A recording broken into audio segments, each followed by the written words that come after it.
Hey, everybody, tune in to Recent Tartarians. Recent Tartarians. Recent Tartarians.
Recent Tartarians. Recent Tartarians.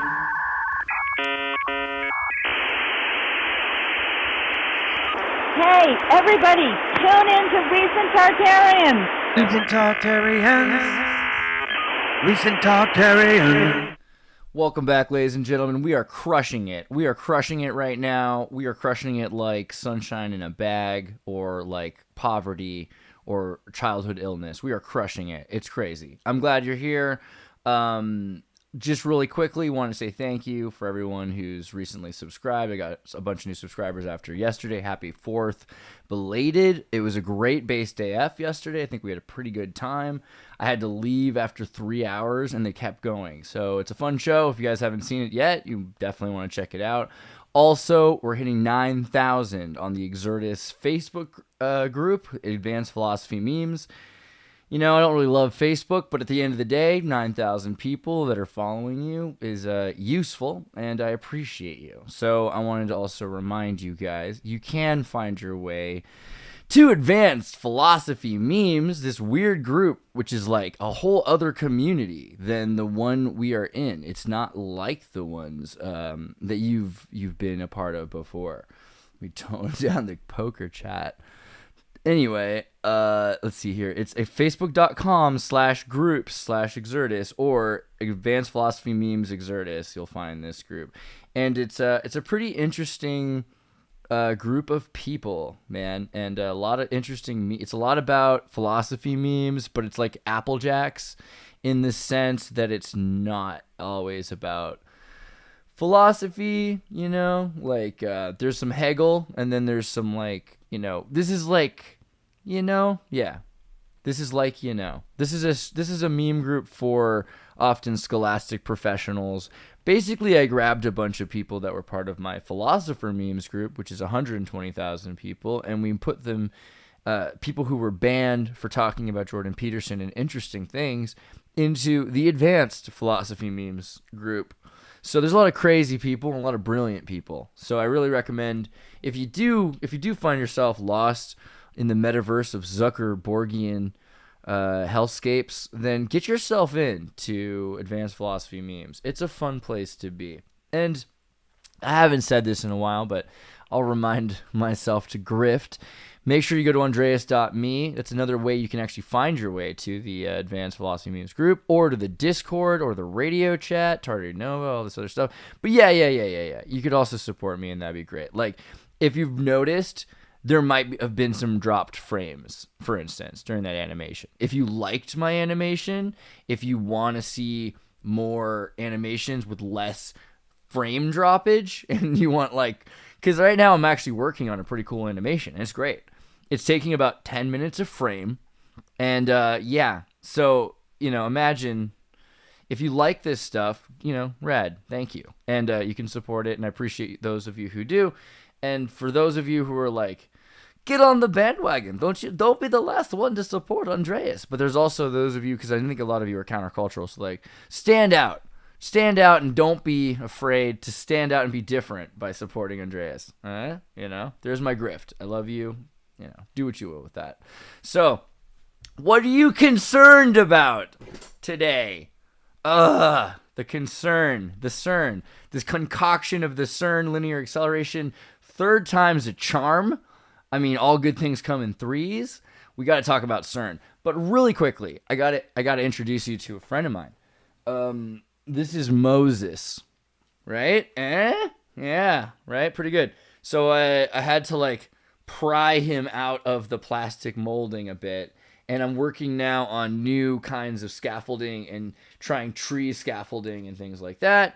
But you can also see maybe I did triangulation, so it's like 15% material, very hollow in lots of ways, and turned out pretty good. Like, and if you didn't notice, he's got horns on his head. Rawr. You know what I mean? Because he's Moses.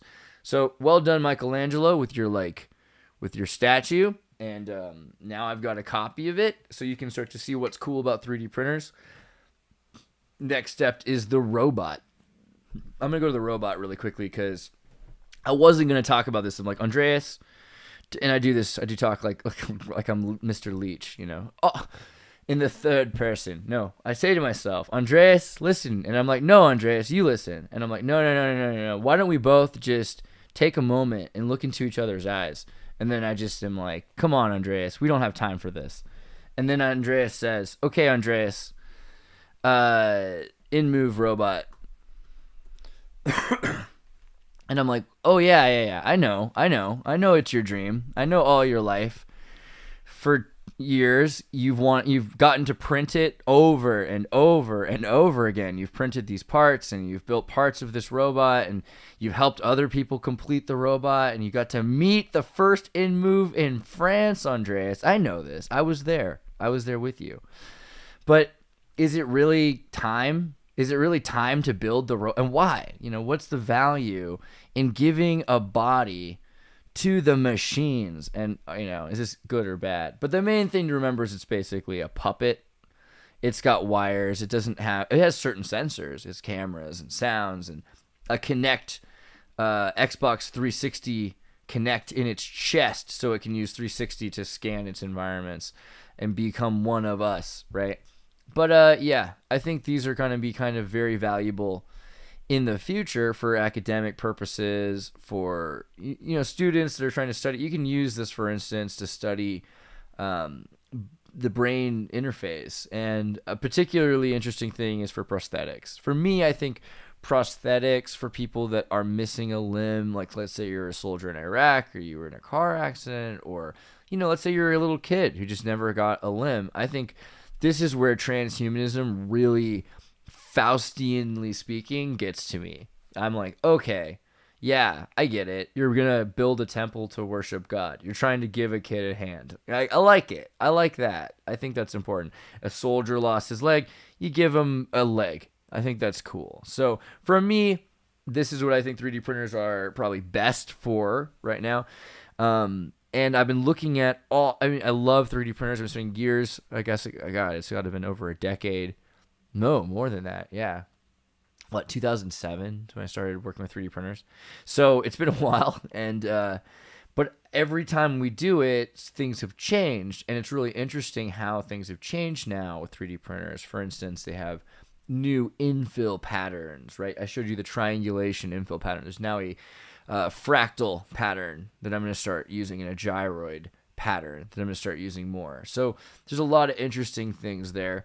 Just wanted to share about how much I love 3D printers and how we're going to build Skynet. Just kidding. Oh, I think before we get to Cern, would it be worth going into British snitch culture? I mean, I was going to do this last, but it becomes first. And I think the reason is because Maggot brought up Boris Yeltsin, the Prime Minister of Britain, being the plausible bastard love child of John Lennon, which, I don't really believe it, but it's a great story, right? That's a fun one. So in the world of the wacky, all these ideas about celebrity elite in Britain that are connected with each other, I think in more likely scenario though is just that Britain's become it's been overrun because of liberal tolerance with people that are actually capable and functional in their society, which tend to be immigrants and conservative immigrants at that.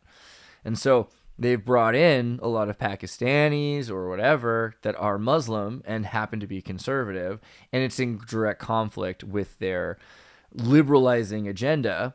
However, Britain's not a liberal country. Get this. It's got a lot of liberalism to it. Democracy to an extent. I mean, for a monarchy to let the parliament exist is a form of representative or not democracy. And it's kind of interesting, right? I mean, it's a kind of, it's not necessarily altruistic. That Britain has a democracy is really that the Queen has a democracy. She owns one, and she makes them do things so that she can go jet skiing, right? That's not the same as saying it's an optimistic thing that Britain has this system. It's just compartmentalized. But the point is, there's not just these Tories, right? In Britain, they have these Labour Partyists and these Tories, and they're into the man of the people and Cockneys and people that don't speak English properly in England because they were taught English maybe 400 years ago and they used to speak some old Frisian, Anglo-Frisian language. And the names of Worcestershire, right, is, things like that, Worcestershire, all these, Gloucestershire, I can't even do them all. You know what I mean? There's all these weird words that are Scandinavian words that are the names of British things and we just leave them. because they're literally conquered places in Britain that are still using the old name, and they don't even care that they've been conquered and forced to learn this new language that is supposedly English. There was a point to this story. Well, England itself has a elite, was my point. The laborer and the Tory people that are working in the government. See, there's the House of Commons. Sure, there's the House of Commons. But there's still the House of Lords. And Sharia princes from Saudi Arabia who have money, wealth, nobility, and generational influence are more similar to the elite lords of certain parts and circumstances of Britain. So yeah, conservatives seem to flock together, but really it's money. Money seems to flock together, and in general, that's why the conservative Muslims have been so appealing to the British lords who've moved away from Westernism. And this is something that's kind of interesting about the EU and Brexit. Britain's kind of been interested in it existing, but they don't want to be part of it. They want to trade with it. They want there to be a stable thing to trade with. They're stable because they're an authoritarian dictatorship, right? Regardless of whether it's a dictatorship of the majority oppressing the minority or the minority oppressing the majority. All right. I thought that made sense.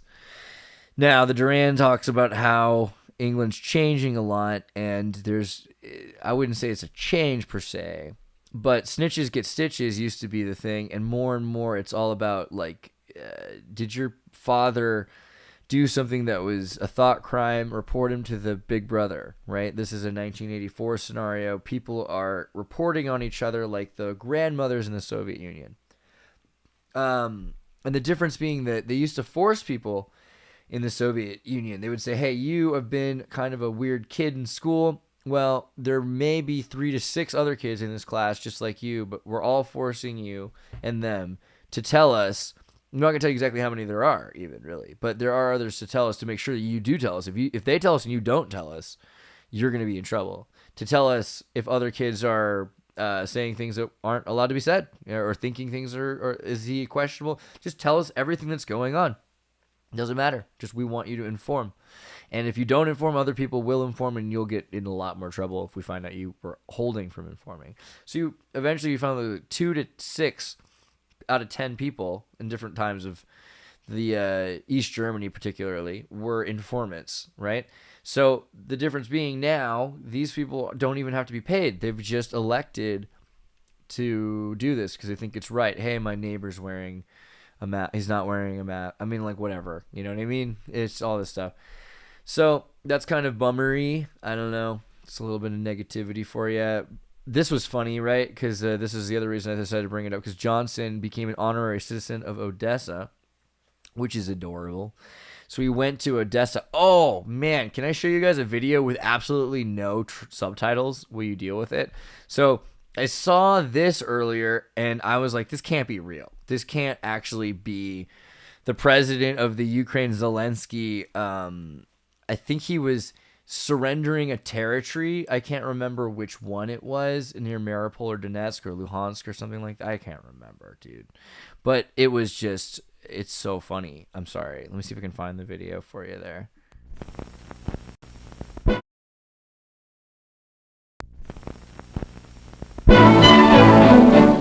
No, that's not it. Wait a second. I gotta figure this out. Give me just a second to figure this video out. Where is this one?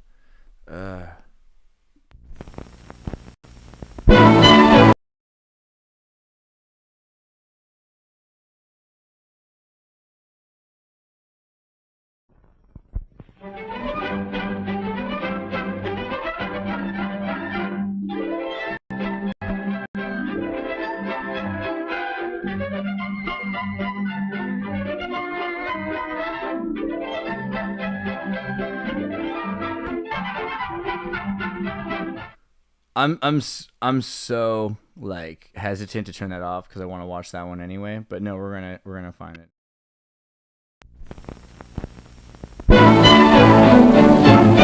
We are visiting room 10 to see an exhibit on courtesy.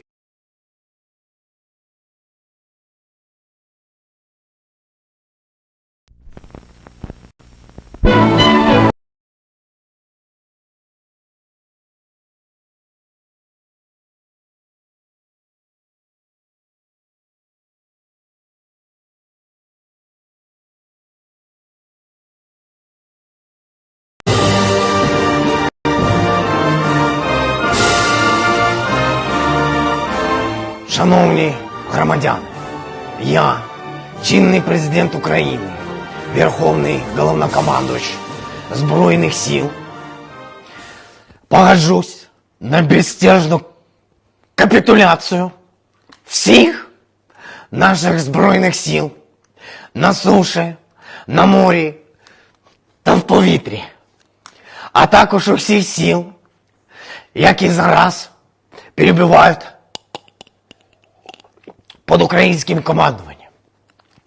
Гарантую здійснення повної демілітаризації та денацифікації України протягом місяця з дня підписання акту капітуляції. Негайно! И третье. Ахмат, сила же, верно? Мы ей доказали это? Конечно, верно. Ахмат силу дал. Так и подпишем. Давно надо было. Что-то опоздал. So, like, someone please help me understand, because this was not from the TV show, and this was, yeah, I don't know. I'd like to know what that's from the TV show, because like I watched the whole TV show all the way through. Is it from some? I don't remember that being in the show. Was that? I mean, I saw it in season 3. I don't recall that. So I don't know.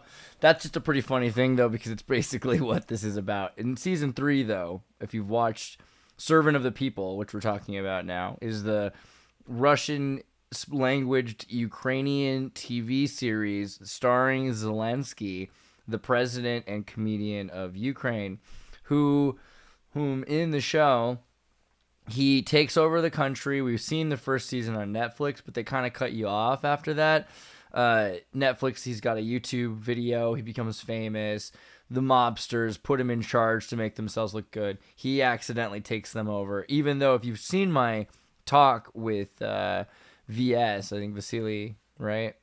I have a Ukrainian AI specialist I talk to in Ukraine right now, and he's talked about some of the conspiracies in Ukraine about Zelensky being associated with some of these mobsters. However, it's been perhaps shown that he's not able to help them nearly as much as he'd like to, because he's got bigger fish that he's working for in Israel or the United Nations or whatever, Germany.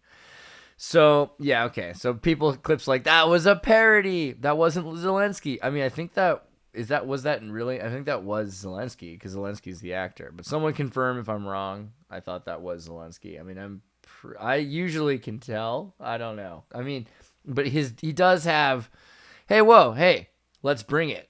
Thank you for the super chat. I appreciate the Norwegian kronas, the crowns, 250 crowns. Which is not bad one bit. I love you. You're a good man. We got to go to Norway and Brazil. That's our plan. So, let's see. What were we saying, though? The show. Okay, season 2 and 3, whatever. The mobsters try to take over. I think we've talked about this. Season 3 happens, though, and Ukraine breaks apart. And he's got all these little parts of Ukraine.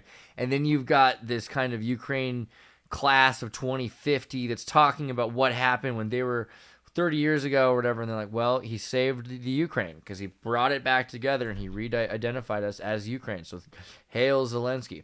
And then let's go vote for him. And it became real, right? So that's, okay. Someone says that's not Zelensky. It looks like, okay, my bad.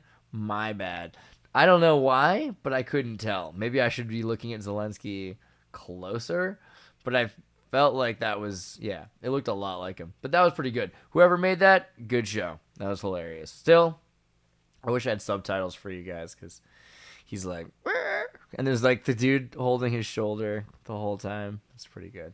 I don't know. Just saying.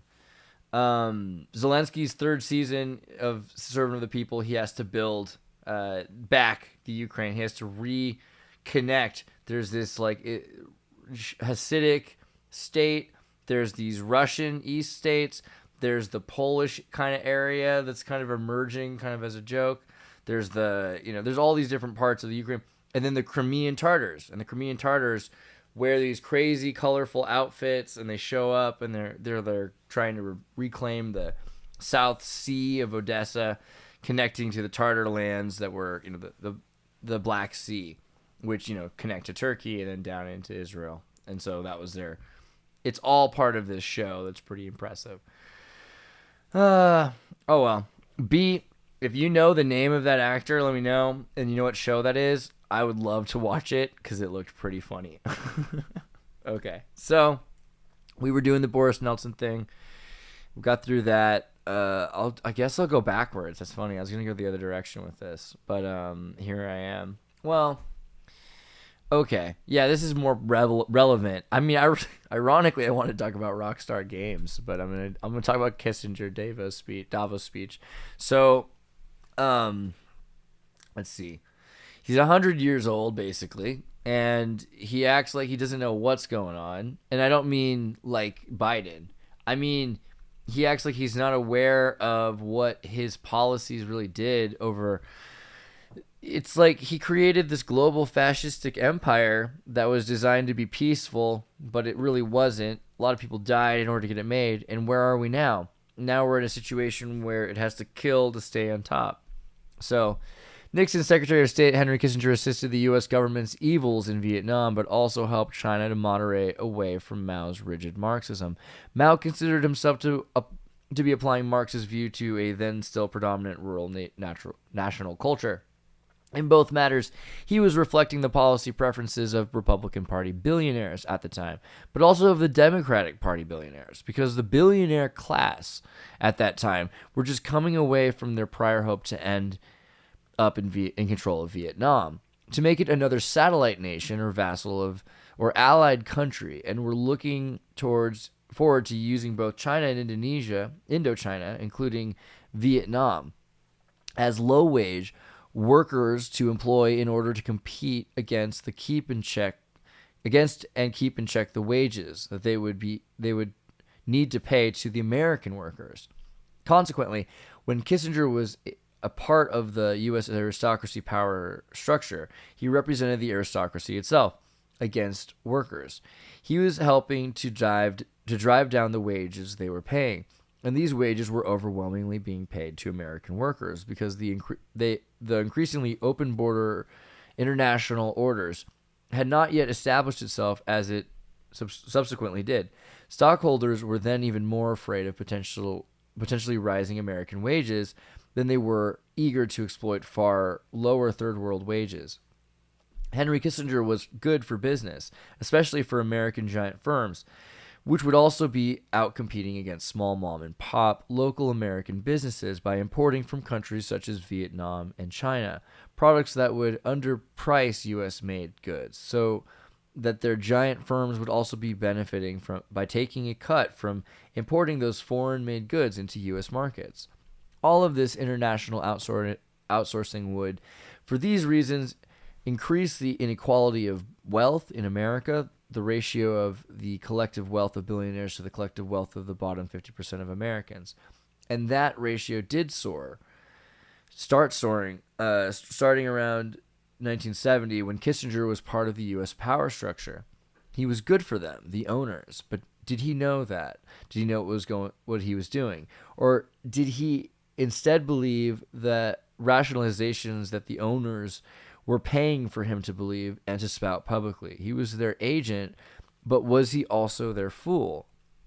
In a more general sense, the question here is the extent to which the aristocracy's agents need to know and to understand what they are doing, versus the extent to which they simply need to perform as they have been selected by their superiors, ultimately by the aristocrats themselves, hired to perform, and regardless of whether or not the agents necessarily understands the power structure of which he or she is a part.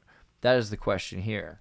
At the age of 99, Kissinger, you can see the video on your own, but I can, there's a full transcript that's at least worth I can kind of gloss, but I think he kind of just mentions it enough in the article, but I'll just show it to you so you can see where the weform.org is keeping his content. Pragmatism, long-term peace, right? His whole idea is peacekeeping. That's what Kissinger always talks about, but is it true? I think that's kind of the issue here. Well, I don't know. We'll get into... And here's the Kissinger conversation with Schwab right there. I don't know. I mean, I bet you I could probably play it. Just seems kind of boring for you. But negotiate to understand on Taiwan, being in Chinese relationships. He even goes into Taiwan. I think it's an important conversation because, again, a guy is talking about he kept peace by turning Taiwan into a a de facto state that wasn't a state. It didn't have the term that would dishonor this other group. Well, hey, they didn't have the power in 1970 to, like, what are you talking about? Like, you could have said, yeah, they're a state. What do you even mean? And so the idea of the UN removing Taiwan from the permanent board, also a Kissinger direct move. All right, that was my interruption. Kissinger there was speaking to rising aristocratically sponsored academics who aspired to become like Kissinger had been sponsored and their careers funded by the institutions, mainly universities and think tanks, that are funded and ultimately controlled by today's billionaires. It's a sad, true lesson that we all have to learn. He was Professor Kissinger, addressing their class of aspiring future Kissingers. His audience was not the public, nor was it the billionaires themselves, but the future academic servants of the billionaires. He knew this, and was lecturing to them in that way. My personal impression of his address is that as he looks back now, 50 years after he was himself a player, reflecting on what he was actually doing it in the 70s instead of what he and his fellow professors of international relations were writing and speaking about at the time. He displayed almost no understanding of what he was doing, or actually why he was doing it. He seems to have, when he was a public official, been instead an actor on the world stage of international relations at the time, who had been selected by directors who had cast him into that role on that stage at that time, and who had served those directors very well in that role, regardless of whether he knew what he was doing, or actually why he was doing it. Many actors are like this, purely intuitive, instead of understanding the person that they are playing, understanding themselves in that role. Well, I mean, it's a long enough bit to understand that I don't think Kissinger necessarily was as evil or as brilliant as people say, right? I think he was just an actor. And it makes a lot of sense that he was scared because he comes out of Germany and he's riding on the curtails of surviving the Holocaust. And, now he's going to become a celebrity politician dedicated to international peacekeeping, right? I mean, it's kind of a Lance Armstrong situation or a Neil Armstrong situation or, strong man, strong arm, something like that. So there's that. Okay, now to something light and fun, Rockstar Games. So Rockstar Games just canceled GTA 5 remake or whatever, and also the Red Dead Redemption remake. I guess GTA 4 remaster? What? I thought I have that. What are they talking about? GTA 5 is the one I thought they were going to try to upgrade, because I've seen some mods that were good. But Red Dead Redemption, also, I don't care. I wanted Red Dead Redemption 2 remade. I want a new Red Dead Redemption. I want Red Dead Redemption 3, really, is all I want. I don't need... or Red Dead, Red Dead Born Again. I don't care what you call it. Red Dead Man's Chest. Pirate Edition. Whatever. Just make it. But this is a silly article, but I honestly, this is what I was going to open up with because I thought it was interesting to me.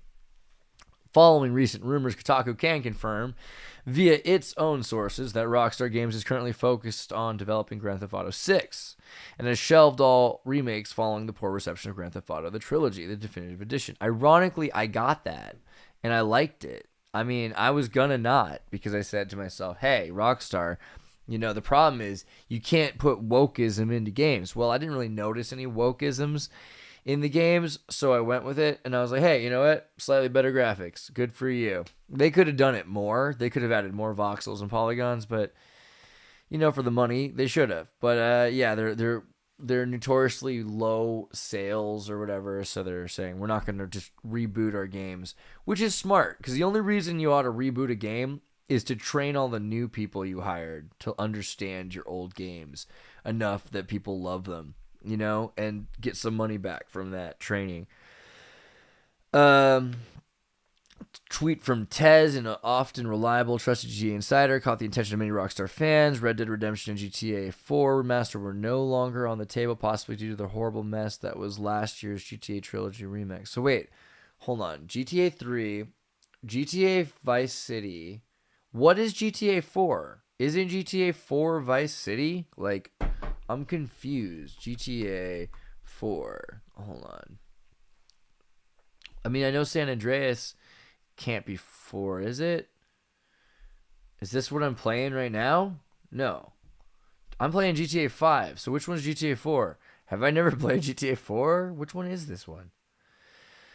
And it follows Grand Theft Auto. I don't think I even played this. Is this thing on, no, it's on PS3, and I can't even get it for the PS4. I think I just missed this whole thing.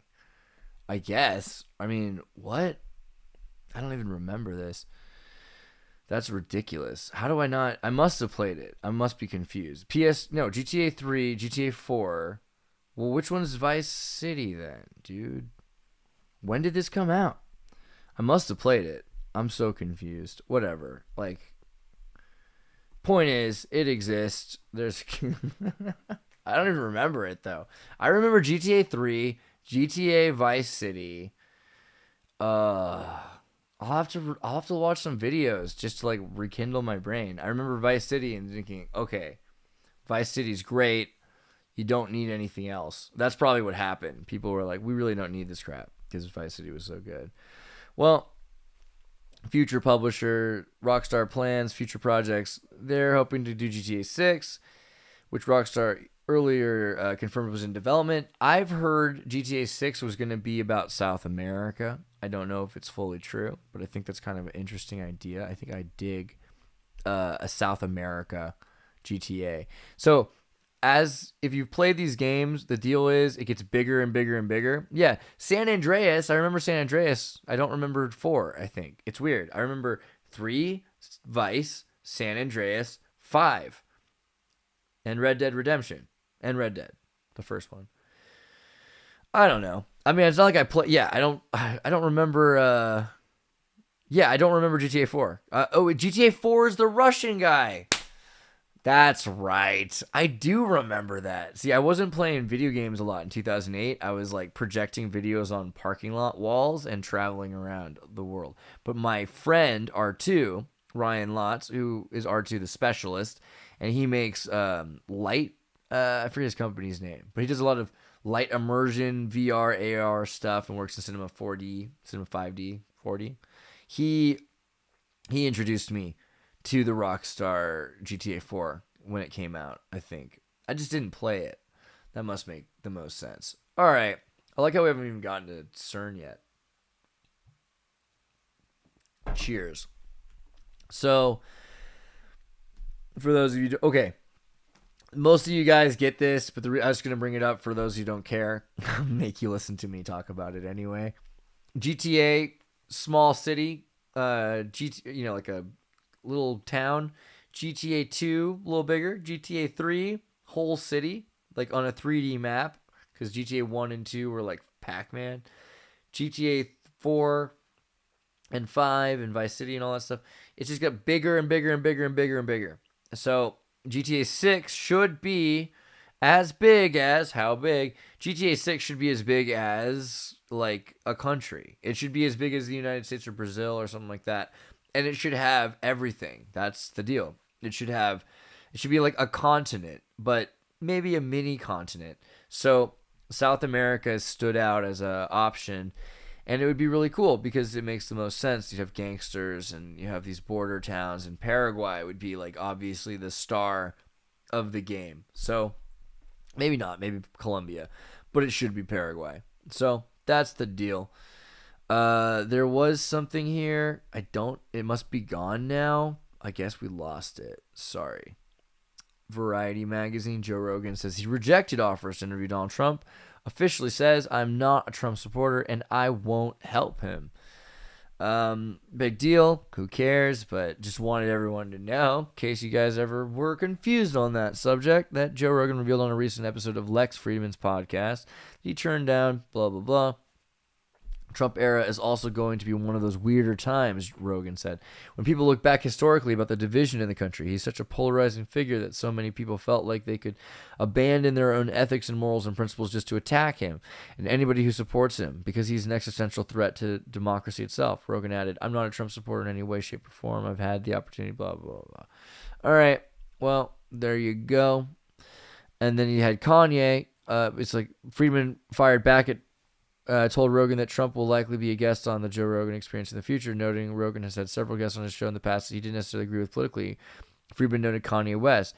Yeah, but Kanye is an artist, Rogan said. Kanye's doing well or not doing well doesn't change the course of our country.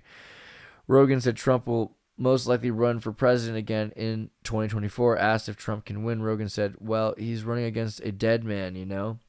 I mean, Joe Biden shakes hands with people that aren't even there when he gets off stage. I think he's seeing ghosts. You see him on Jimmy Kimmel the other day, he was just rambling. I mean, if he was anyone else, if he was a Republican, if that was Donald Trump doing that, every fucking talk show would be screaming for him to be off the air.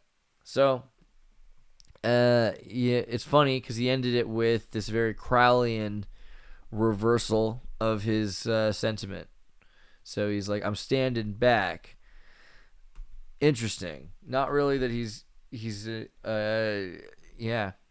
I don't know. That was an interesting way to put it. NASA set to launch second sounding rocket from Arnhem Land in, I don't know how you say that, Arnhem Land in Australia in the Northern Territory, right? So this rocket's going to happen. I thought it was interesting mainly because it reminded me of Pine Gap. So I'm going to just jump to that instead. So Pine Gap, you guys should watch the show.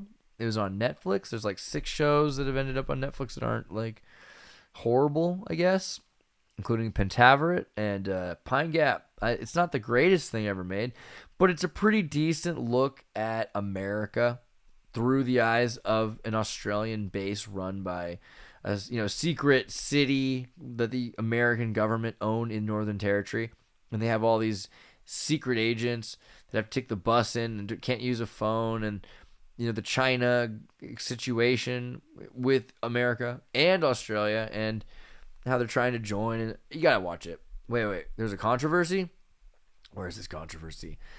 Pine Gap was removed from Netflix in Vietnam following an order from the country's Authority of Broadcasting and Electronic Information, as a map with the 9-dash line was briefly shown in 2 episodes of the series. In November 2021, the Movie and Television Review and Classification Board of the Philippines ordered Netflix to remove certain episodes that featured the 9-dash line, deeming it unfit for public exhibition after the country's foreign department issued a complaint calling the line illegal and a violation of Philippine sovereignty. Okay, so what is this 9-dash? Is that all we got? Let's see. What is the 9-dash line? Anyway, I'm curious. Undefined, vague locations, demarcations of the Republic of China and government.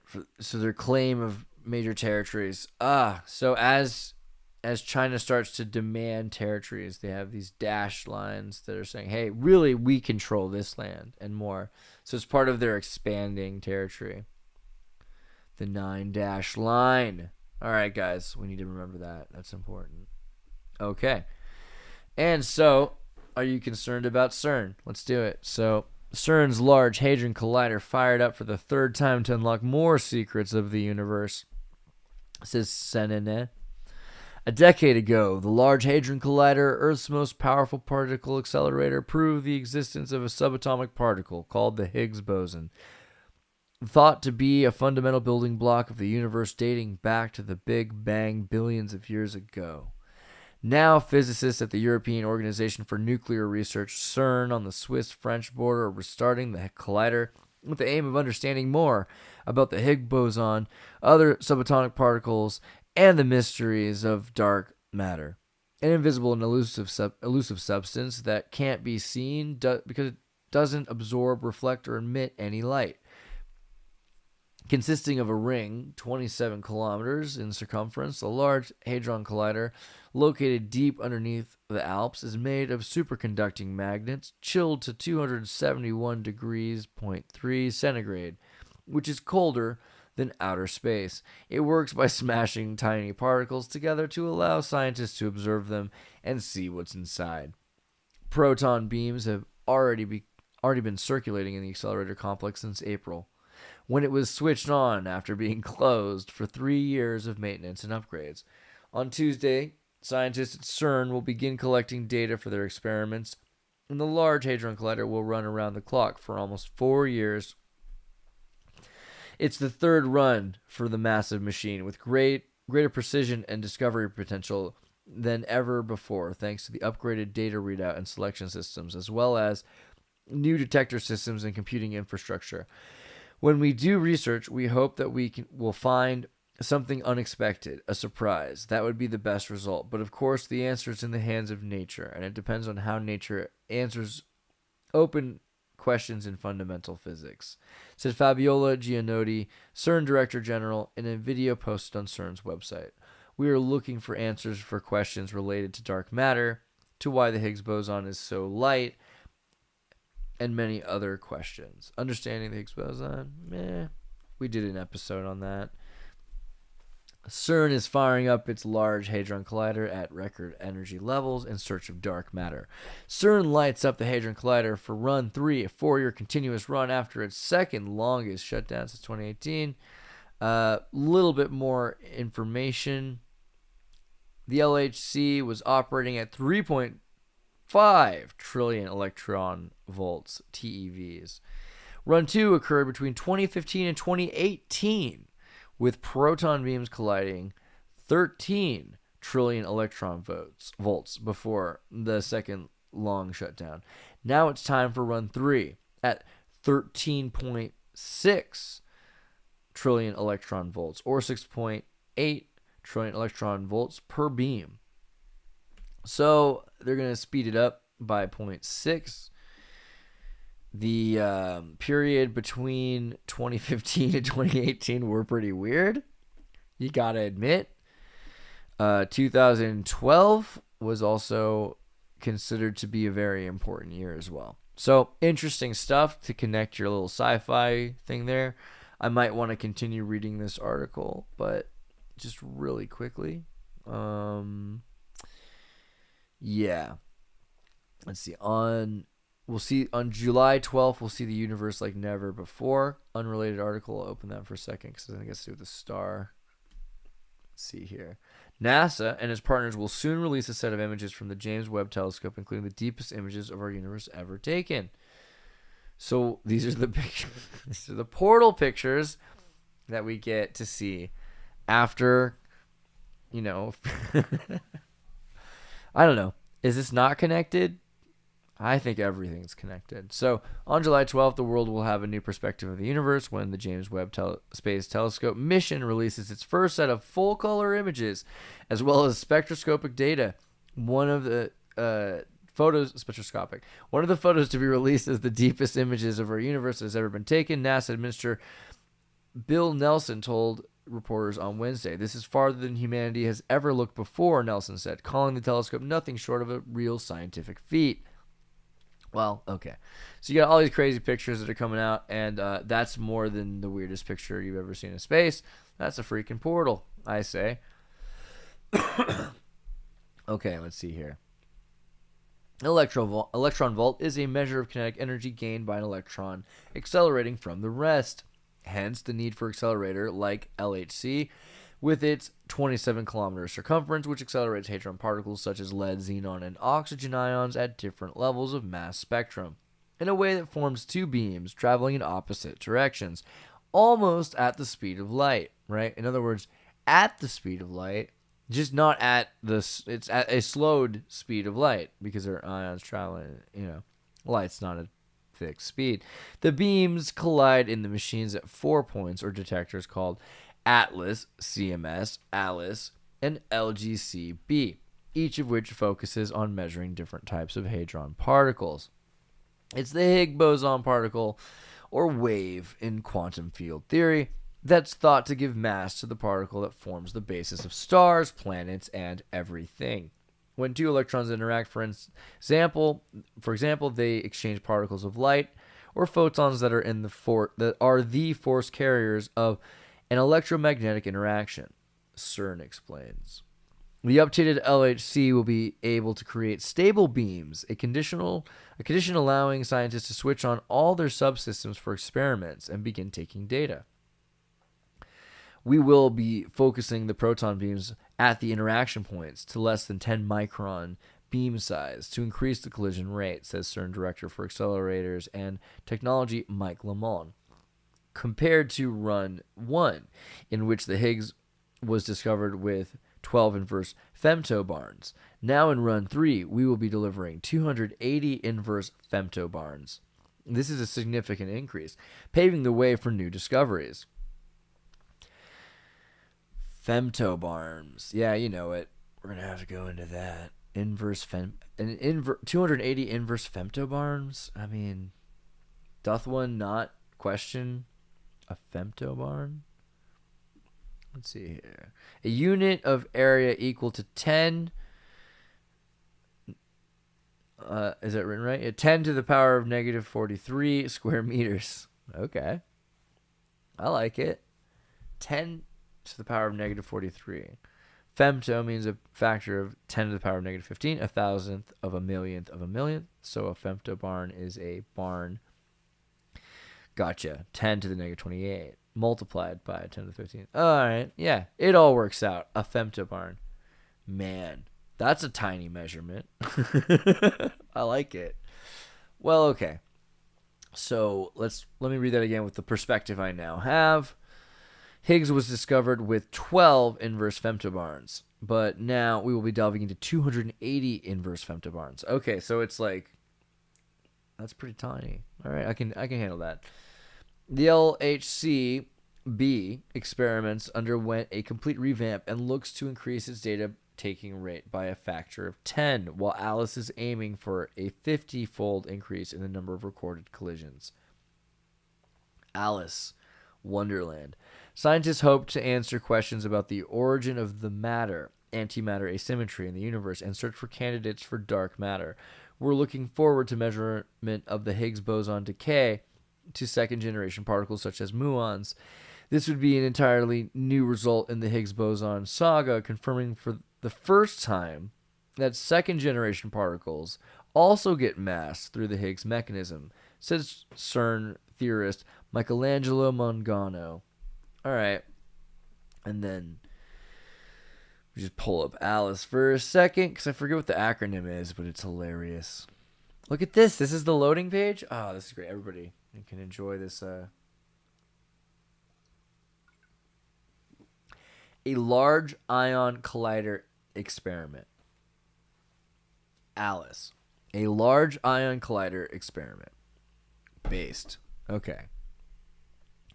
Well, I can't believe that. Let me just thank you again, Travis, for the yeet, because I don't know if I got that to say you that, but thank you for sending the super chat for the yeet. I know that was earlier, but it was during the intro, so I don't know if I said that. So I appreciate the yeet. I appreciate every yeet you send. You're a wonderful yeeter.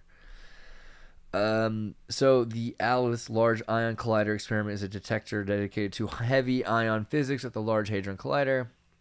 You know this. Whoa. This is they let you see their office. It's too weird, man. They want you to know what it's like in there. And that all reminded me rather of Quantum Leap, actually. So if you haven't seen Quantum Leap, I'm sorry, and I forgive you, but I hope that you do watch it because it's a great show.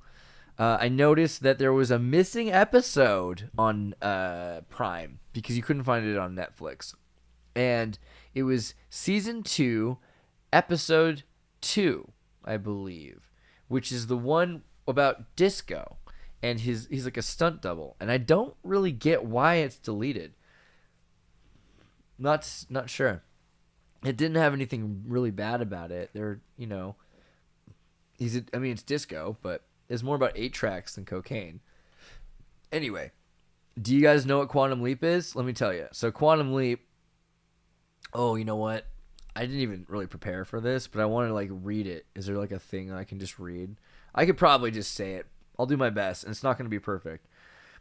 In the future, in the year 1999, a man named Dr. Sam Beckett travels back in time. He invented a way of using time travel called the Quantum Leap Project, which was financed by the government. But something goes a little caca, and he wakes up in another life. And he looks in the mirror, and he sees the face of another man. He awakens to find himself in the past, living lives of other people these lives are not his own. Faced with this dilemma only supported by his friend Al from the future with him in 1999, who appears in the form of a hologram, Dr. Sam Beckett, relying on Al's connection to the computer Ziggy, an artificial intelligent AI system in New Mexico in 1999, that actually goes transgender in the second or third season, actually.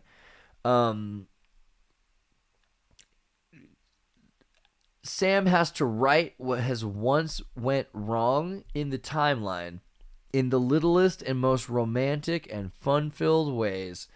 And you'd be like, okay, cool, time traveler, gotta save the world. Send me to the bomb squad. I'm gonna go shoot Hitler or like stop a nuke or whatever the deal is that you believe you're gonna do. No. What you're gonna do is you're gonna actually have to meet. There's a woman, Sam. There's a woman, and she's, she's in love with you. But the problem is, she needs to study her paperwork because, eventually she's gonna next week or month, after the honeymoon, she's gonna run her bar exam, and if she fails that, she'll never become the Supreme Court justice that's gonna save the program. So you got to make sure she studies this weekend on the train during her honeymoon. Like weird things like that. You're like, what is this show? But at the end of the day, it actually makes more sense than anything. And yeah, okay, admittedly, Al invented my look and the iPhone or whatever his Palm Pilot Ziggy computer is. But Al is great, Dean Stockwell. So look at him. He's just so smart. And come on, Scott Bakula. What a dreamboat. Like, look. All right. So the reason I bring it up, though, it's an interesting show because it talks a lot about this idea of little things that change the world. So first episode, he wakes up. The computer's like, we don't know where he is. Oh, we found him. He's literally in time. He's actually, you can see his quantum signature. And so they can send, because time is a loop, and time is part of this big mold, and your life is from the beginning to the end is a Mobius strip. You can travel back to your birth at the earliest. So he can only travel within his own lifetime. But he travels back and to different people's lives, people that are making a weird glitch in the Matrix mistake that's small seeming, but it has huge butterfly effect consequences on the world. And the whole show is just nothing but mandala effects. He keeps meeting the Cricket's Buddy Holly. He meets Michael Jackson and teaches him to moonwalk as a child. Incessantly, the whole movie, everyone's learning these.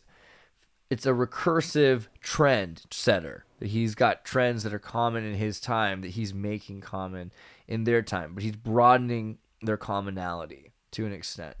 And he's everything from a baseball player to a single mother. It's like this very metaphysical show because he could be a black old man, a young teen mom, a scared little girl, a monkey that's going to space. There's a lot of crazy stuff that happens. But as the show goes on, things start to change, and you notice it particularly in the first couple seasons.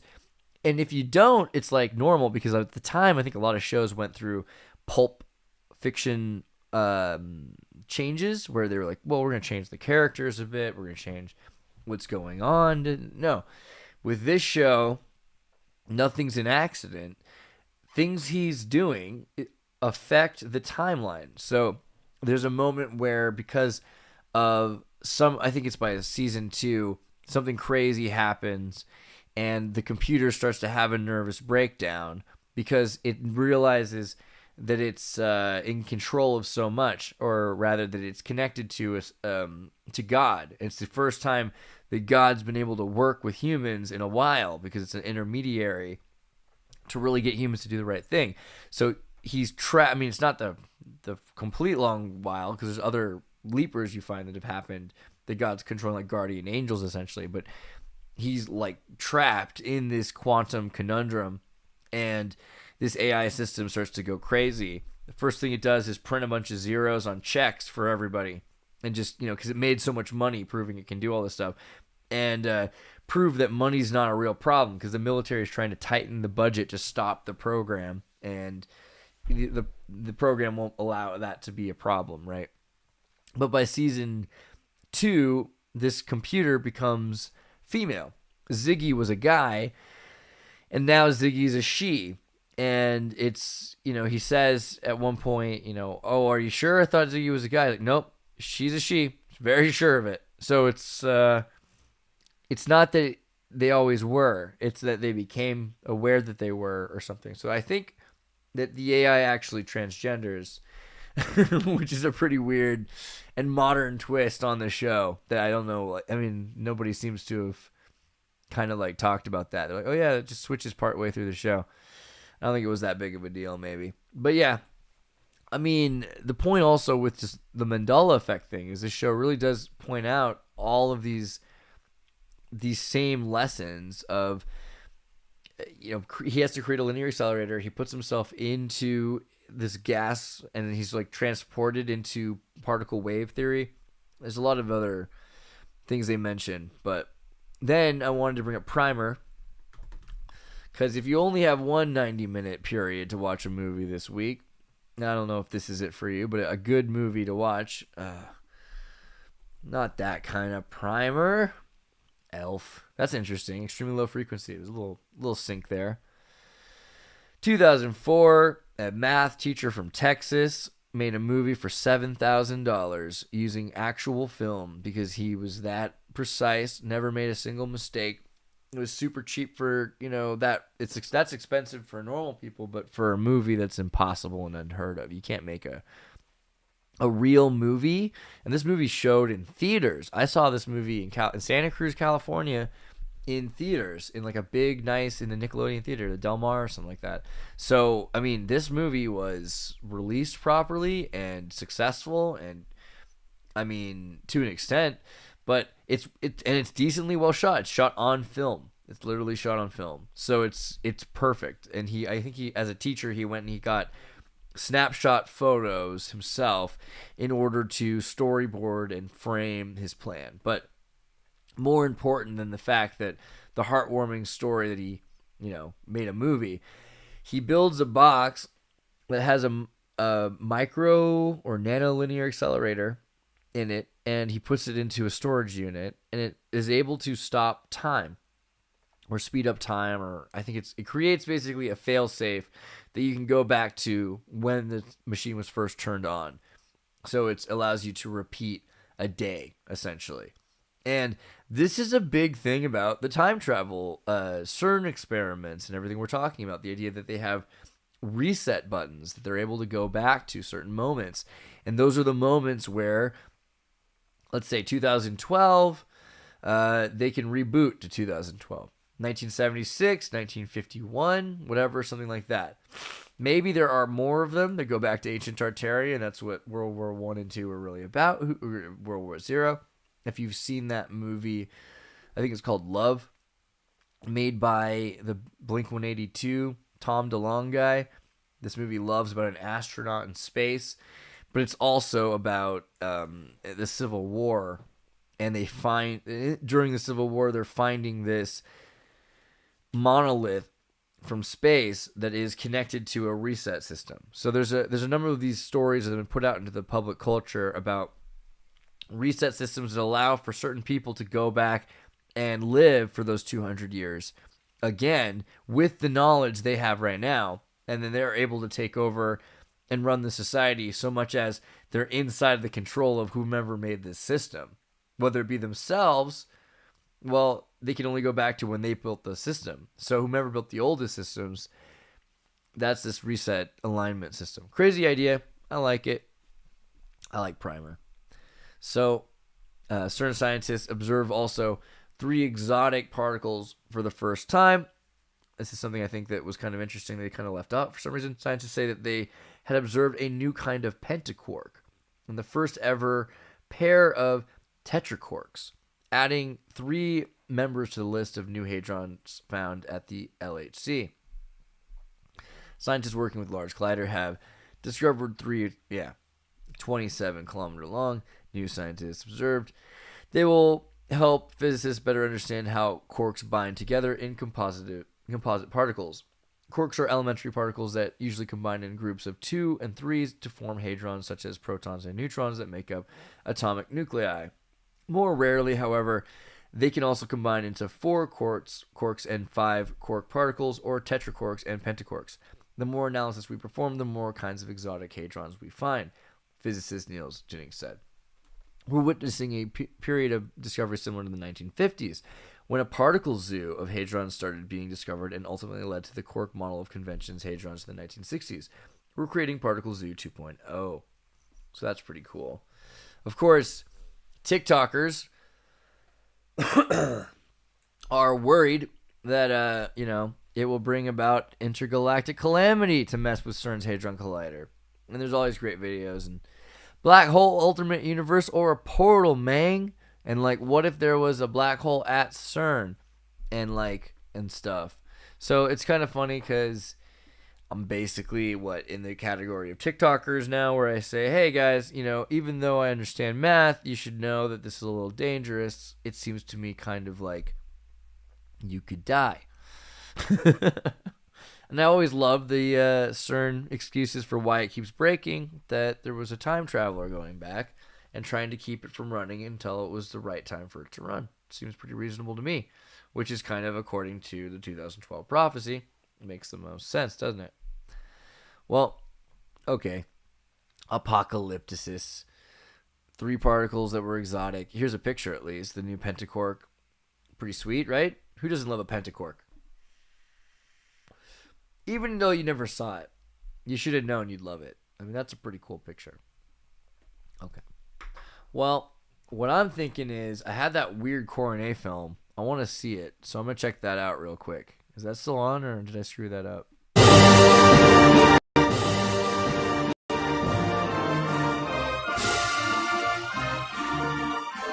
Шановні. This is horrible. I hate when I do this to myself. Let's see what we got here. It's because, everything was a duplicate in my scene selection. And I need to make new scenes. And you're now hearing me complain. Okay. I think this is the one. I'll take it. We are visiting room 10 to see an exhibit on courtesy. May I present Mrs. Anderson and her son Bill, who is in the class. They too have come to watch to see if the people actually display courtesy. Watch how Pete and Marion act as host and hostess. They know that courtesy means showing respect, thinking of the other person, real friendliness. When Pete mentions the neat job Bill did on the exhibit, Bill is pleased. That's courtesy at work. You can see, too, that everyone in the class must have done a great deal of thinking about courtesy and much work to prepare these posters and the rest of the exhibit. Bill is especially proud of his part in the exhibit. The artwork on this large poster, ways to show that we are thinking of other people. We help to make our meetings with other people courteous by using such words as please. Whenever we ask for anything, it shows our friendliness and courtesy if we ask with please. On the other hand, thank you is a simple way to repay those who do things for you. Another expression we need all the time is excuse me. It lets other people know that you are thinking of them when you say, excuse me. Still, another way to smooth your meetings with other people is, may I? If you must interrupt, 2 words will show that you mean well. Simply, may I? Notice how pleasant and thoughtful Mrs. Anderson is as she expresses interest in Bill's ideas on the poster. Bill graciously shares the credit with his classmates. It was a joint project, he explains, during their study of courtesy. While Pete and Marion posed, Bill sketched the action. Please.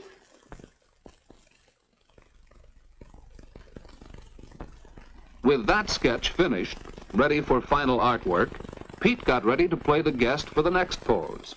Marion was the hostess, offering him a cookie. Thank you. Pete showed that he appreciated her kindness.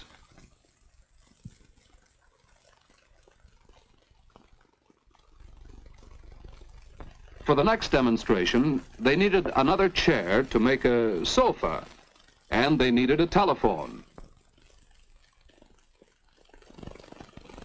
Joan played the other girl in conversation with Marion. Marion had to interrupt to answer the phone. Please excuse me. She was pleasant and courteous as she excused herself. In the next pose, Marion had something important to say, or else she wouldn't have interrupted. May I? Marion is considerate of her friends. Besides these examples of courtesy, there are others. For instance, Mrs. Anderson's way of constructive suggestion. And notice how Bill begins his reply. It's really quite good, Bill. But don't you think these courteous ways can be used in more than just these 4 situations? Oh, yes, you're right, Mother. That's why we put the captions on the poster. We need them all the time. Yes, we do need these simple expressions all the time to show that we are thinking of the other person. On the table is a scrapbook, especially prepared for the exhibit. It also showed consideration of the other person. The exact form of an invitation letter may vary, but this is an example. Dear parents, an exhibit of our schoolwork and courtesy will be held in room 10 of the Sunnyside School on May 29th from 7:30 to 9 p.m. We hope you can come. Your friends, the class of room 10. Notice the details about place, date, and time, as well as a few words of cordial invitation. This type of invitation needs no acceptance, but the class prepared an example of one for their scrapbook. Dear friends, we thank you very much for the invitation to your exhibit in room 10 of the Sunnyside School on May 29 from 7:30 to 9 p.m. We shall be pleased to see your work on courtesy. Sincerely yours, your parents. A letter of acceptance shows all the same details to be sure they are correct.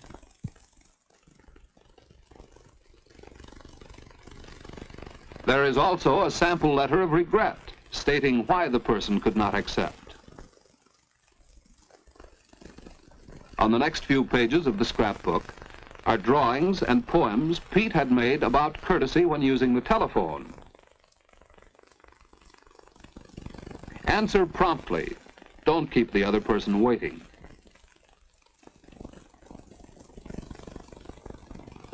Friendliness is one of the main parts of courtesy.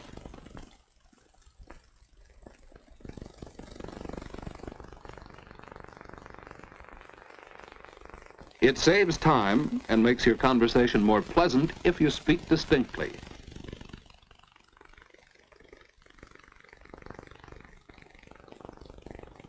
It's courteous to be brief. Someone else may want to use the telephone.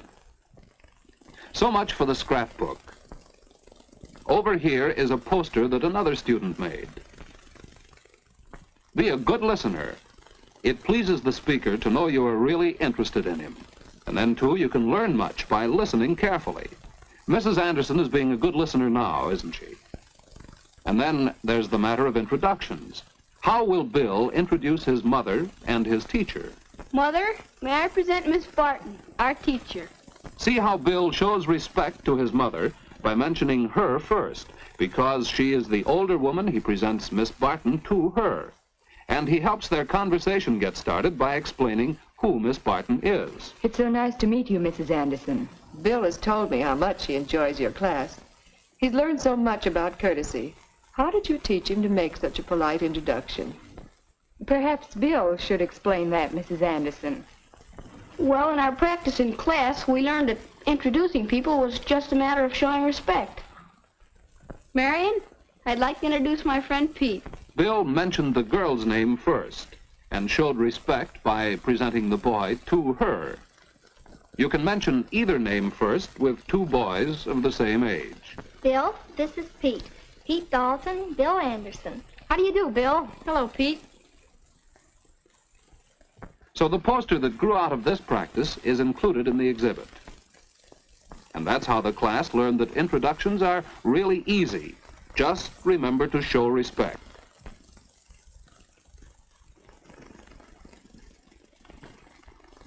Besides showing respect, your introductions can help the conversation to begin. Notice how Bill's mother introduces her friends, Mr. and Mrs. Hall. Mrs. Hall, this is Miss Barton, the teacher in this room. Mrs. Hall is Joan Hall's mother. Miss Barton, as hostess, offers her hand. Next, Mr. Hall is presented to Miss Barton. And finally, Bill is presented to Mr. and Mrs. Hall. Remember the order? There's a technique to shaking hands. No one likes to have his hand crushed by a bear, nor to clasp one like this, sometimes referred to as dead fish.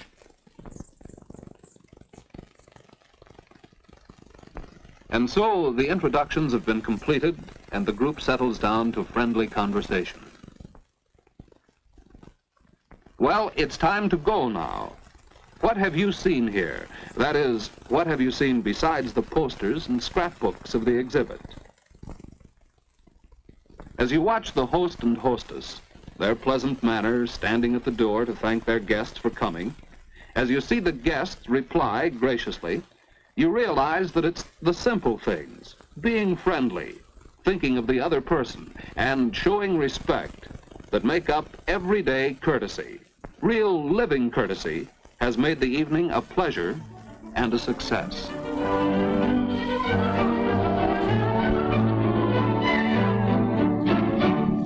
Ain't that something? I love that. Isn't that sweet? Oh, that's a good video.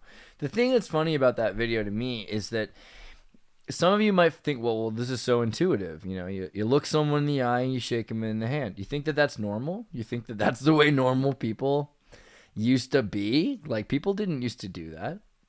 So, I mean, a long time ago, people used to never shake hands. They used to bow at each other.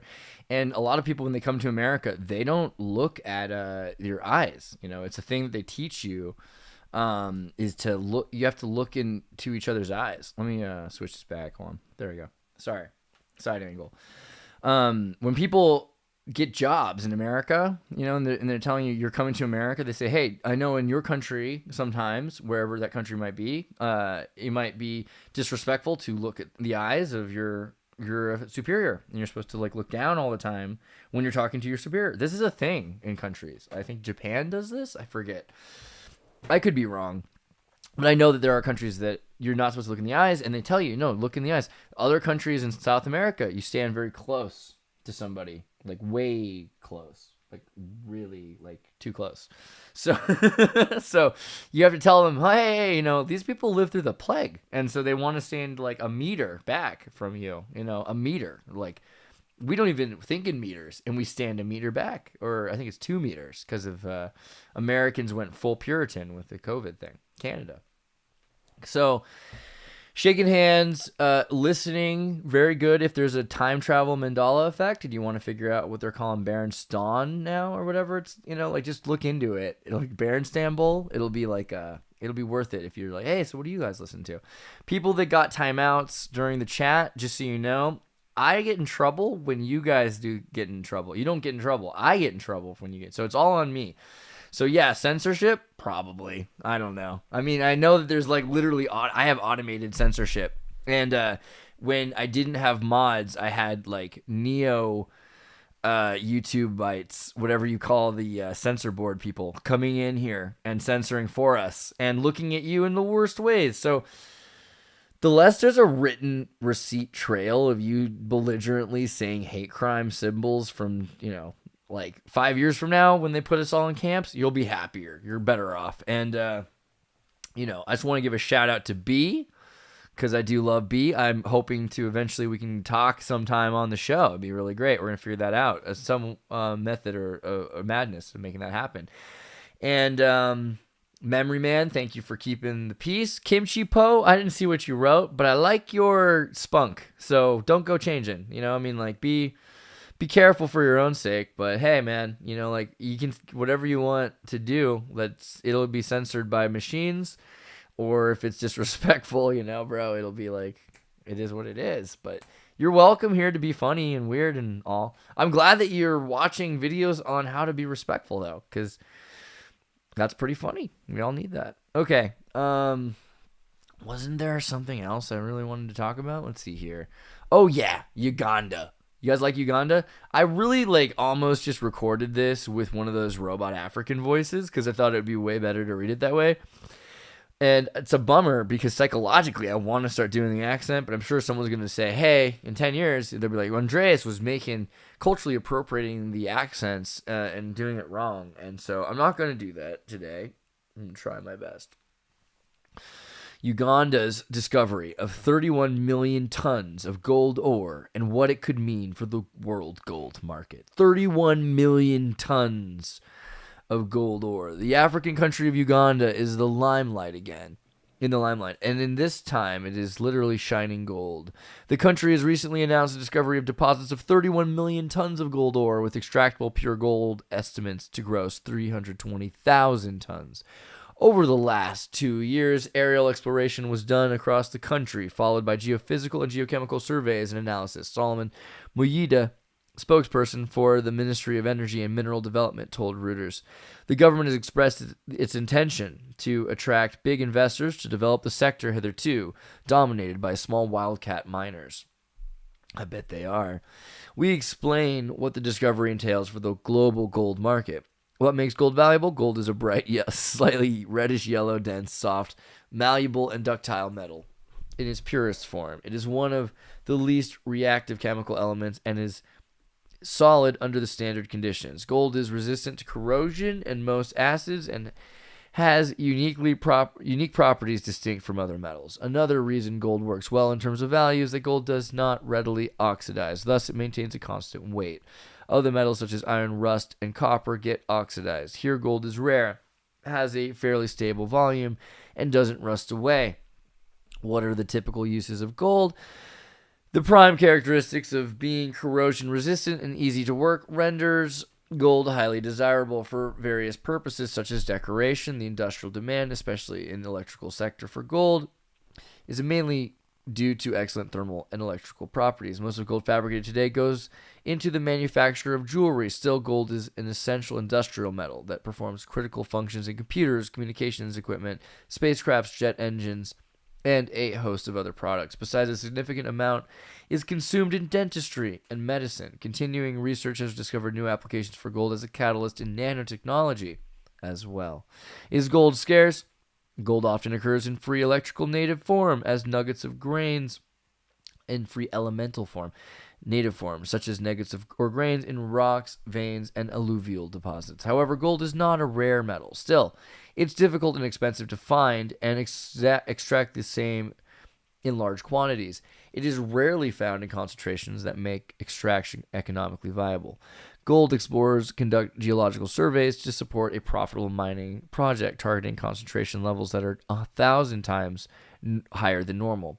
It can typically take between 10 and 20 years after a deposit is discovered before a gold mine is ready to produce material that can be refined into bullion. How is gold mined? Gold mine exploration is challenging and complex. It requires significant time, financial resources, and expertise in many disciplines, e.g. geography, geology, chemistry, and engineering. The likelihood of a discovery leading to a mine being developed is very low. Less than 0.1% of prospective sites will lead to a productive mine, and only 10% of global gold deposits contain sufficient gold to justify further development. And that's the good luck for us wildcats, as they call us. The development of the mine is the next stage of the gold mining process, which involves planning and construction of the mine-associated infrastructure. It generally takes several years, although this varies greatly depending on location. The gold mining operation stage represents the productive life of a gold mine, during which ore is extracted and processed into gold. Processing gold involves transforming rock and ore into a metallic alloy of substantial purity, known as doré, typically containing between 60 and 90% gold. Once the gold is purified, it is smelted and pressed into gold bars to be sold in the market. What is the status of global gold reserves? According to the Mineral Commodity Summaries 2021, the United States Geological Survey (USGS), the estimated world reserves of gold were about 53,000 tons of metal content. The gold reserves are mainly located in Australia, 10,000 tons, Russia, 7,500 tons, the United States, 3,000 tons, South Africa, 2,700 tons, Peru, 2,700 tons, Indonesia, 2,600 tons, and Brazil, 2,400 tons. The total world gold supply comes from mining and recycling above ground gold stocks. Mine production account for the largest part of gold supply, 75% each year. The world mine production of gold was estimated at around 3,350 tons in 2019 compared to the 3,470 tons in the preceding year. The top 5 leading gold producing countries were China, Australia, Russia, United States, and Canada. Currently, about 90 countries mine gold, of which there are just 7 major players. China has been the largest gold producer in the world, accounting for around 11% of the total annual production, but no region dominates. The other major countries are Australia, 10%, Russia, 9%, the United States, 6%, Canada, 5%, Ghana and Peru, 4% each, and Mexico and Indonesia, 3% each. India's share in the global gold production is less than 0.5%. As it is virtually indestructible, nearly all the gold ever mined is theoretically still accessible in one form or another and potentially available for recycling. The majority of recycled gold, about 90%, is extracted from higher value gold jewelry and 10% from industrial gold. From where demand for gold comes. Gold is bought worldwide for multiple purposes. I think we already did this. So how Uganda stumbled. Okay. Over the last 2 years, the East African country commissioned aerial explorations across the country. We did that one. Deposits were discovered in Karamoja, a parched, sprawling area in the country's northeastern corner of the border with Kenya. Large reserves were also found in the country's eastern, central, and western regions, according to the Ugandan government. The value of 31 million tons of gold ore stand at 12.8 trillion. I mean, that's a good amount. As mentioned, the number put out by the Ugandan mining industry drew some skepticism. A great deal of gold ore is required to produce a single gram of refined gold. Typically, a high-quality underground gold mine will yield 8 to 10 grams of refined gold per metric ton of gold ore, according to the World Gold Council. While a marginal quality mine generates 4 to 6 grams per metric ton. Suppose one settles on a rough average of 7 grams of refined gold per metric ton of ore. This means Uganda's mine will generate about 217 metric tons of refined gold, a far cry from the 320,158 metric tons of refined gold that the Ugandan government told the country's new discovery could produce. The addition of 217 metric tons of gold would raise the world's above-ground refined gold stock by only about 1/10%. So it won't destabilize the gold economy, but it will reintroduce more gold. And of course, they should mention the debate is that it will destroy local jobs, kill families, stop child labor to no extent as they start to be employed by whichever major corporations come in. And yeah, it reminds me of winning the lottery. It's like man wins the lottery. And you look into this. They get killed. Man won 10 million lottery, sentenced to prison, disappeared, finally found after his, somebody was looking for this guy for years. Abraham Shakespeare killed after winning lottery. I think that was the one that stuck out to me because it was a Shakespeare name, right? Financial advisor told the pressures of wealth drove him into isolation. Florida man, that's the one, hit the jackpot after winning millions on lottery ticket, but had his luck run out when he mysteriously disappeared. This poor guy, So winning the lottery sometimes is you don't want to get picked, and sometimes there's sci-fi movies where winning the lottery is where they just come after you and kill you. But yeah, so pretty funny. That's what I was thinking about. Ups and down man wins lottery, then falls to his death down drain. I mean. Whoa. All right. Kissinger, I think we did that enough. Femto Barn. Oh, this was kind of funny. Somebody on the space site, space.com, Carlos Diaz Ruiz, said, I watched hundreds of flat earth videos to learn how conspiracy theories spread and what it could mean for fighting disinformation. Thought it'd be fun to read this to you guys. While it is tempting to dismiss flat earthers, quote unquote, as mildly amusing, we ignore their arguments at our peril. Based. Around the world and against all scientific evidence, a segment of the population believes the world's Earth's round shape is either an unproven theory or an elaborate hoax. Polls by YouGov America in 2018 and FDU in 2022 found that as many as 11% of Americans believe the Earth might be flat. While attempting to dismiss flat earthers as mildly amusing, we ignore their arguments at our peril. Polling shows that there is an overlap between conspiracy theories, some of which can act as gateways for radicalization, QAnon, and the Great Replacement theory, for example, have proven deadly more than once. By studying how flat earthers talk about their beliefs, we can learn how to make their arguments engaging to their audience, and in turn learn what makes disinformation spread online. Well, gee, are you quoting them correctly? Are you doing what I'm doing, at least? I mean, even if you, chuckle a little bit, are you at least reading their words? Are you doing them due diligence? In a recent study, my colleague Thomas Nielsen at Linnaeus University and I analyzed hundreds of YouTube videos in which people argue that the Earth is flat. We paid attention to their debating techniques to understand their structure of their arguments and how they make them appear rational. One strategy they use is taking sides in existing debates. People who are deeply attached to one side of a culture war are likely to wield any and all arguments, including truth or half-truths and opinions, if it helps them win. People invest their identity into the groups they are more willing to believe fellow allies rather than their perceived opponents, a phenomenon that sociologists call neo-tribalism. The problem arises when people internalize disinformation as part of their identity. While news articles can be fact-checked, personal beliefs cannot. When conspiracy theories are part of someone's value system or worldview, it's difficult to challenge them. Damn straight. Analyzing these videos, we observed flat earthers take advantage of ongoing culture wars by inserting their own arguments into the logic of primarily three main debates. These debates are long-standing and can be very personal for participants on either side. First is the debate about the existence of God. Let's go back further. What about the second? The second theme is the conspiracy theory sees ordinary people stand against a ruling elite of corrupt celebrities and politicians. Knowledge is power. Third theme is basing on free thinking argument, which dates back to the spirited debate about the presence of the absence of God in the text of the United States Constitution, which is, okay, you sound like you're recursive. This is your first. Plausible counter arguments. Who needs them? All right, well, that was pretty good. And then search for habitable exoplanets include China's upcoming space missions. The Chinese Academy of Sciences has selected candidates. Oh, bro. Let me get rid of this window. Sorry. 26 and 30. 26 and 2030. They're going to start sending these 13 missions to look for exoplanets. What? I thought exoplanets were hard to find. Tell me it's not that hard? Okay.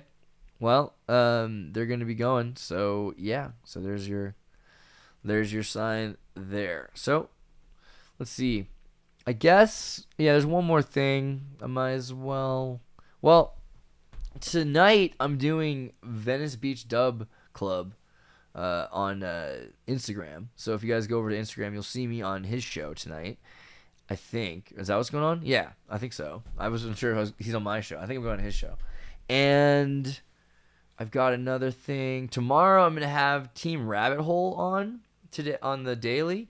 It's going to be with a guy, Raphael, who, and also I think Brian, I think is his name, or Byron, who Team Rabbit Hole I've done a lot of shows with. You can check out on Odyssey. You can see the Team Rabbit Hole episodes. I have a couple on here as well that have been slightly animated because they were like radios back in the older days when we were doing radio podcasts without video.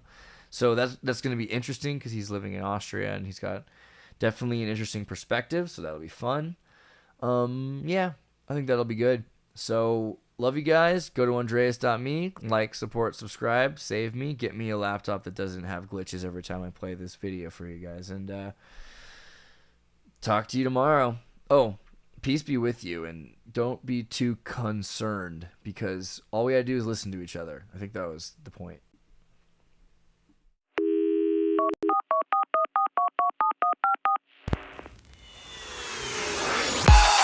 Hey, everybody, tune in to Recent Tartarians. Recent Tartarians. Recent Tartarians.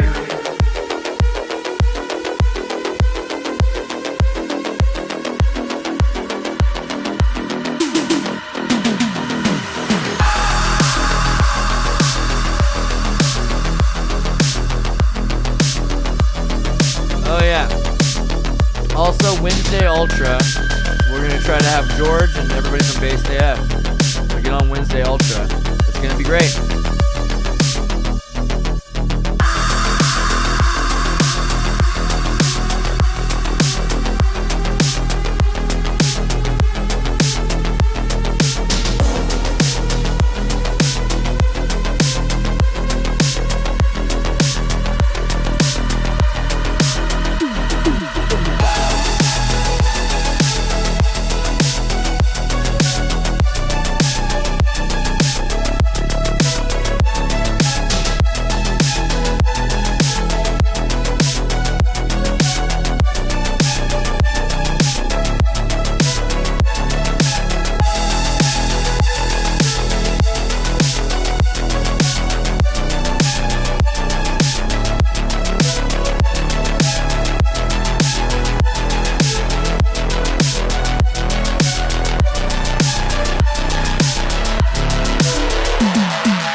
Recent Tartarians.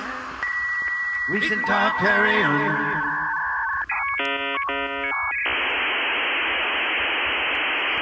Hey, everybody, tune in to Recent Tartarians. Recent Tartarians. Recent Tartarians.